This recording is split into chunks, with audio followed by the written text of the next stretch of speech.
Você está assistindo o programa Saúde em Movimento e hoje em nossos estúdios está o Dr. Roberto Carlos de Almeida, um hematologista.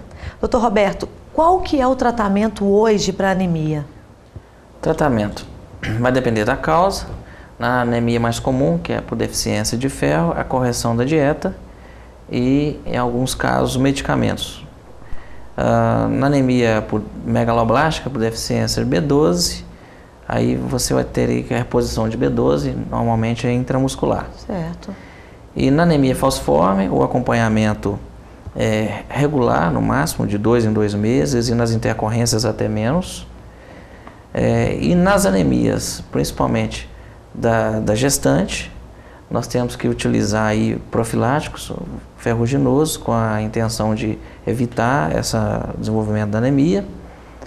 E na questão das mulheres, a correção da causa, que seria o excesso menstrual. Nos idosos, principalmente de acordo com alguma doença associada. Certo. Mas existe assim vitaminas, algumas coisas que a gente também pode estar associando à evolução de sanar o problema? As vitaminas, no caso, vai depender do tipo de anemia. Então não dá para você achar, eu estou com anemia, isso é interessante. Eu vou usar uma vitamina, ou por exemplo uma vitamina dessas mais amplas aí que tem no mercado, que suplemento vitamínico, e achar que vai melhorar, porque esse inclusive foi muito bom você ter tocado nesse assunto, que essa é a principal causa de se mascarar uma doença mais grave. Às vezes a pessoa tem uma anemia, ela acha que ela tem facilidade a um sulfato ferroso, por exemplo, ela começa a usar o sulfato ferroso. Aí não faz efeito, em 2, 3 meses ela vai e descobre que é uma doença mais grave que está relacionada à anemia. É a automedicação, né? É a automedicação. Que é um problema em todas as áreas da medicina, né, doutor? Então eu não aconselho ninguém a fazer a automedicação, porque primeiro você tem que saber a causa do problema. Ainda mais um problema cheio de causas diferentes. Certo. Depois, o tratamento específico. Mas hoje também existe algumas anemias que podem levar à transfusão de sangue, não é verdade? Ou isso não acontece? Acontece em função de outros problemas que geram isso? Hoje a transfusão de sangue está cada vez menos necessária. Porque os medicamentos que surgem no mercado estão substituindo muito bem a questão da transfusão de sangue. Então isso evolui, né? Evolui muito. Na anemia ferropriva, por exemplo, deficiência de ferro, você nunca transfunde. Você tem opções de tratamento, como por exemplo, às vezes você não tem uma via oral possível, você pode usar um medicamento venoso, né, o ferruginoso venoso. E a transfusão é somente para casos de anemia aguda com sintomas anêmicos que pode até levar que estejam com risco de levar a risco de morte mesmo. Então, e também existem outros medicamentos que aumentam a produção de sangue, evitando assim uma transfusão. E uma observação que dá para fazer, que é a dificuldade de se achar doadores, né? E com esses novos medicamentos, isso também alivia um pouco o trabalho do especialista e a fé e a esperança da pessoa, né? Eu costumo dizer isso, que assim, é estranho, mas o hematologista é o que menos prescreve transfusão de sangue.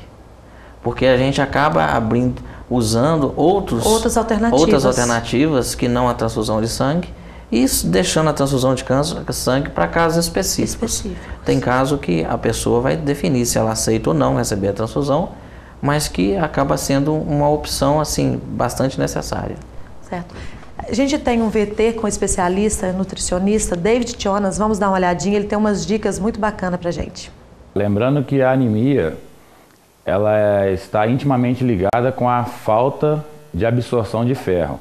E os melhores alimentos que contêm essa gama de ferro são as vísceras, principalmente de animais. E encontra-se ferro também em hortaliças. A melhor forma de estar absorvendo esse ferro, ou seja, estar viabilizando para a sua corrente sanguínea chegar até as células, é através de uma boa absorção de vitamina C. Então, os alimentos que contêm vitamina C vai fazer uma melhor absorção desse ferro e diminuindo assim esse teor de anemia contido na corrente sanguínea, diagnosticado por um exame laboratorial. Bom, ao contrário do que muitas pessoas pensam, e está se tornando muito comum, é o uso de fibras. Só que as pessoas esquecem que as fibras em excesso atrapalham a absorção de muitos alimentos e muitos nutrientes, por eles competirem pelos mesmos sítios de ativação, ou seja, eles competem, eles pegam a mesma carona que o ferro pegaria para ser carreado, só que a fibra, por causa do ácido fítico, ele vai ser carreado primeiro do que o ferro, então vai ficar aquém das necessidades diárias de ferro. Agradecer ao David Chon, nutricionista, pela colaboração, e agradecer também ao Dr. Roberto Carlos pela participação no nosso programa, pela sua colaboração, e dizer que as nossas portas estão abertas para qualquer outra participação, algum outro tema que seja também importante para a gente. Eu que agradeço a oportunidade de esclarecer um pouquinho mais a respeito da anemia. Estou à disposição se algum tema relacionado à hematologia for interessante.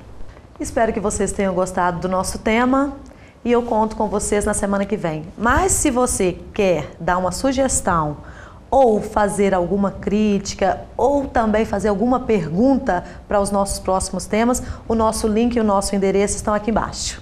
Espero você semana que vem. Até a próxima.